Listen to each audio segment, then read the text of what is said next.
Albugo या जिसको हम लोग सिस्टोपस कहते हैं, जो क्रूसीफेरी फैमिली के पौधे जैसे मूली, सरसों और ये मिलता है उन पौधों में जो वेस्कुलर प्लांट्स हैं, खास करके उनमें ये रोग उत्पन्न करते हैं।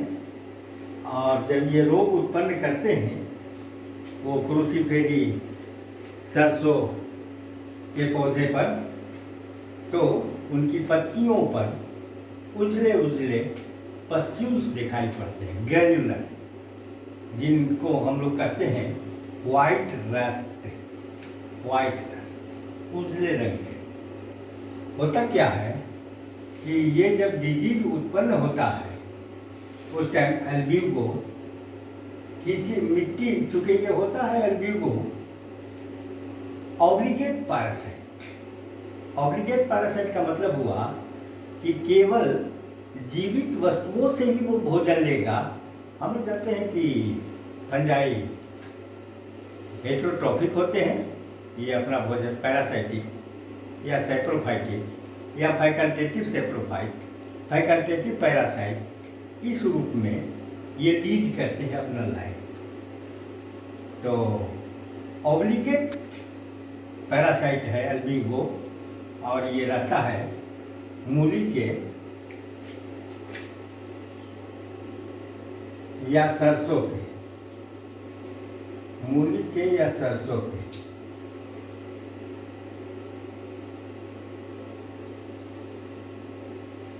मूली या सरसों के प्लांट पर ये इन्फेक्ट करता है, लीफ के थ्रू इन करता है, लीफ के थ्रू इसके जूस्पोर्स आते हैं यहाँ, जो बाइफ्लैजेलेट होते हैं, यूनिन्यूक्लिएट होते हैं, साइटोप्लाज्म खड़ा रहता है। ये आके यहाँ स्टोमेटा के थ्रू इन कर जाते हैं। जब इन करने के पहले ये रिट्रैक्ट कर लेते हैं अपना फ्लैजिला और एक जर्म ट्यूब का निर्माण करते हैं। इनकी दीवार, जो वाल है जूस्पोर की, ये जर्म ट्यूब के रूप में आगे बढ़ती है और ये जितने भी इंटरसेलुलर स्पेसेज हैं वहाँ वहाँ ब्रांचेज इसके पहुँच जाते हैं। ब्रांचेज पहुँचने के बाद इनके ब्रांच से गोलाकार हुक लाइक स्ट्रक्चर डेवलप करता है, जो हर एक होस्ट सेल, माने सरसों या मूली के पत्ती का जो टिश्यू सिस्टम है, उसके हर एक 2-4 सेल के बीच में ये इनका फैल जाता है। हाइफा फंगस का प्लांट बॉडी है में, उसको कहते हैं हाइफा प्लांट, यही उत्पन्न करता है स्पोर्स। हम लोग आगे देखेंगे कि कैसे जूस्पोर्स का निर्माण होता है और इसका इन्वेशन क्रूसीफेरी प्लांट के ऊपर कैसे डीपली फैलता है।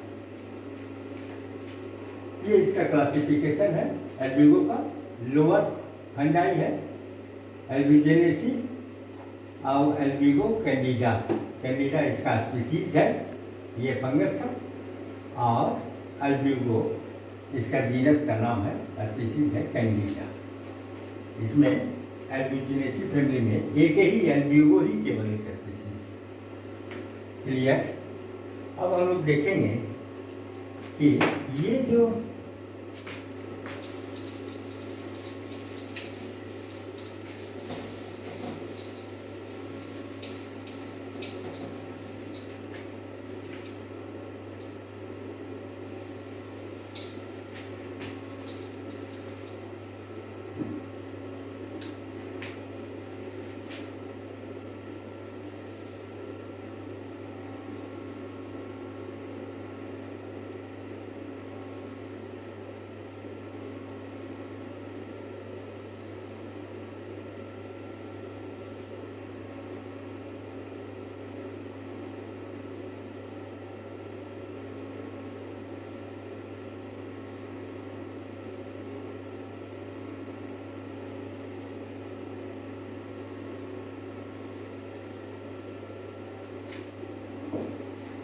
ये हाइफा, एकक धागा को हाइफा कहते हैं और पूरे ग्रुप को माइसीलियम कहते हैं। फंगस का प्लांट बॉडी होता है, मेन प्लांट। ये हाइफा लीफ के ऊपर जब इन्फेक्शन होता है तो लीफ का जो टिश्यू है, लीफ का जो एपिडर्मिस है, हाइपोडर्मिस है, पेलिसेड टिश्यूज हैं, स्पंजी टिश्यूज हैं, सबों के बीच में ये अपना हाइफा एक ग्रो कर जाता है, बढ़ जाता है, इन्फेक्शन बढ़ने लगता है। इसी रूप में ये पत्ती में एपिडर्मल रीजन जो लीफ का है,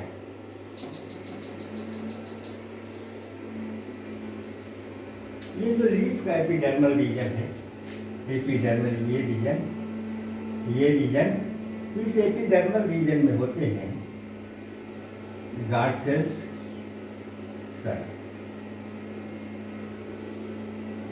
सेल्स, और यहाँ पर ओपनिंग होती है, यहाँ पर ओपनिंग होती है।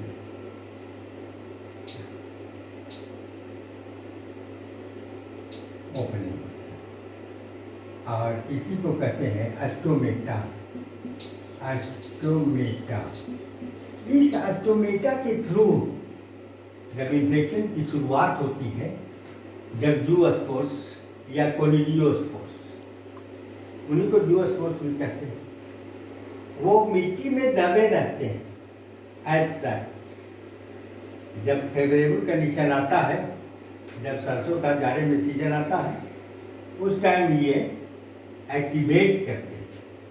एक्टिवेट करने के बाद ये माइसीलियम जो पौधे के लाइफ साइकिल के ख़त्म होने के बाद उन्हीं के साथ पड़े रहते हैं, और जब फेवरेबल वाटर मॉइस्चर मिलता है तो ये जर्मिनेट करने लगते हैं। पहले तो ये जूओस्पोर्स आकर के यहाँ गिरते हैं और जर्म ट्यूब बनाते हैं,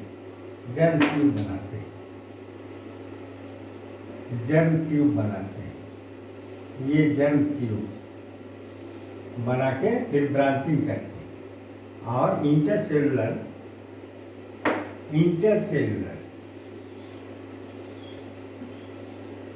दो सेल्स के बीच में ये इन कर जाते हैं। इन करने के बाद जो होस्ट का सेल है, पत्ती का जो सेल है, जो ब्रेसिका कंपेस्टिस मान लीजिए सरसों, उसमें बहुत ज़्यादा इसका इन्फेक्शन होता है। तो वहाँ पर देखिएगा कि प्रत्येक सेल के अंदर ये हाइफा एक घुंडी के आकार, गोलाकार स्ट्रक्चर बना देता है। इस स्ट्रक्चर को कहते हैं, इस स्ट्रक्चर का काम है to absorb the food materials from the host tissue में ये भेज देता है हाउस्टोरियम, और ये हाउस्टोरियम सक कर लेते हैं टोटल फूड कंटेंट्स ये कर लेते हैं। इनको कहते हैं हाउस्टोरिया। हाउस्टोरियम और प्लूरल हाउस्टोरिया।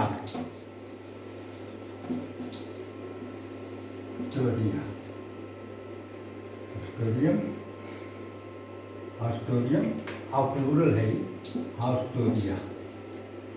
जब तो ये सक कर लेते हैं और सक करने के बाद ये जो फिलामेंट है, ये तो जर्म ट्यूब बनाने के बाद ये स्ट्रक्चर खत्म हो जाता है जूओस्पोर का, और टोटल माइट यहाँ जो इनका न्यूक्लियस और साइटोप्लाज्म है वो जर्म ट्यूब के थ्रू आगे बढ़ जाता है, वो हाइफी में चला आता है।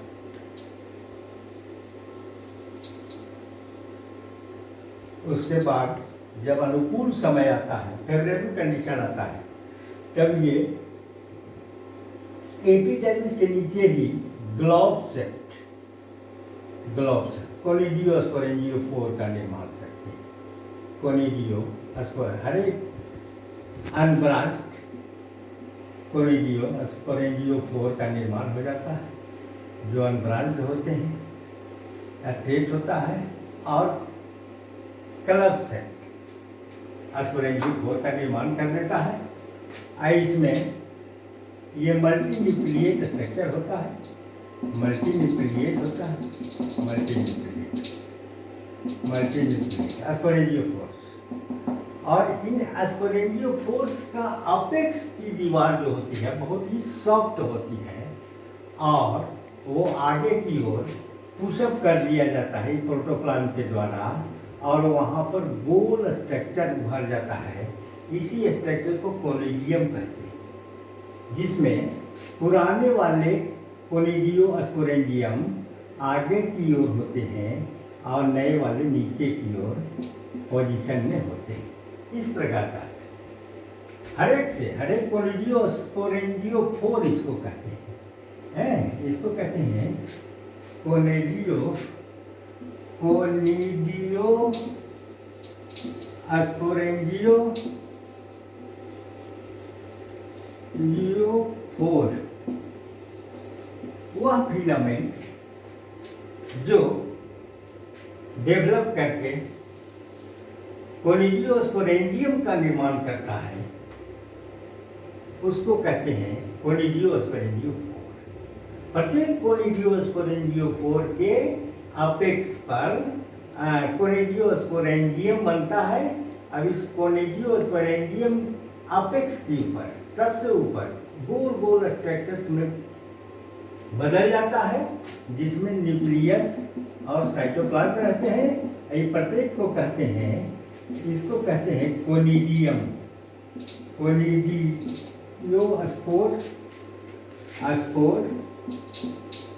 कोनिडियोस्पोर। बहुत सारे कोनिडियोस्पोर्स बन जाते हैं, बहुत सारे कोनिडियोस्पोर्स बन जाते हैं,